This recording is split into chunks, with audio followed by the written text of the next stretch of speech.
In a series of videos I did about saturated fat, I talked about a major campaign launched by the global dairy industry to neutralize the negative image of milk fat among regulators and health professionals as related to heart disease.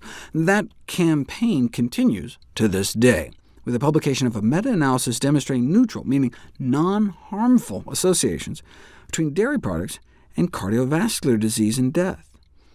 OK, well, first of all, how do we know the dairy industry had anything to do with this study? Well, it was published in a journal that forces authors to disclose financial conflicts of interest. Let's see what they divulged.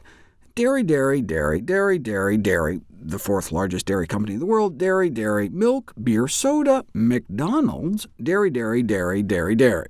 Oh, and the study itself was explicitly funded by dairy. OK, then.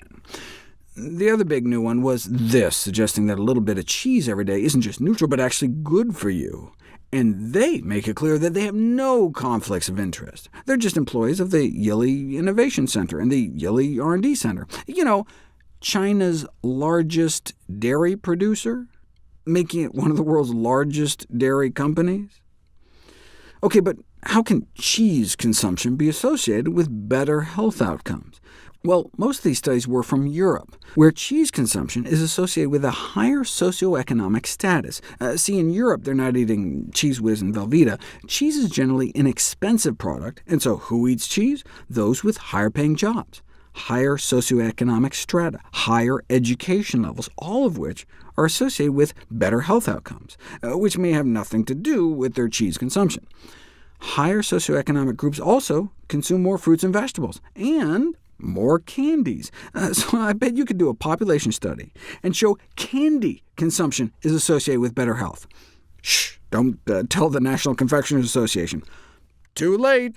Did you know that candy consumers have lower levels of inflammation? A 14% decreased risk of elevated blood pressure, brought to you by the candy industry and the USDA, our government, which props up the sugar industry to the tune of $1 billion a year. It's like when our tax dollars are used to buy up surplus cheese. Paul Shapiro wrote a great editorial. Imagine the headline, "Government buys $20 million in surplus Pepsi," or hard-earned tax dollars buying up millions of unwanted cola cans, all as a favor to the flailing soda industry, which just kept producing drinks no one wanted. As outrageous as such a government handout to the soda industry would be, that's exactly what the USDA is doing for the dairy industry. Michelle Simon did a great report on how her government colludes with the industry to promote dairy junk foods. The federal government administers checkoff programs to promote milk and dairy. McDonald's has 6 dedicated dairy checkoff program employees at its corporate headquarters to try to squeeze in more cheese. That's how we got double steak quesadillas. That's how we got 3 cheese stuffed crust pizza, complete with a summer of cheese. These funds are being used to promote foods that contribute to the very diseases our federal government is allegedly trying to prevent. Does it make sense to tell Americans to avoid foods high in salt, sugar, and saturated fat while engaging in the promotion of those same foods?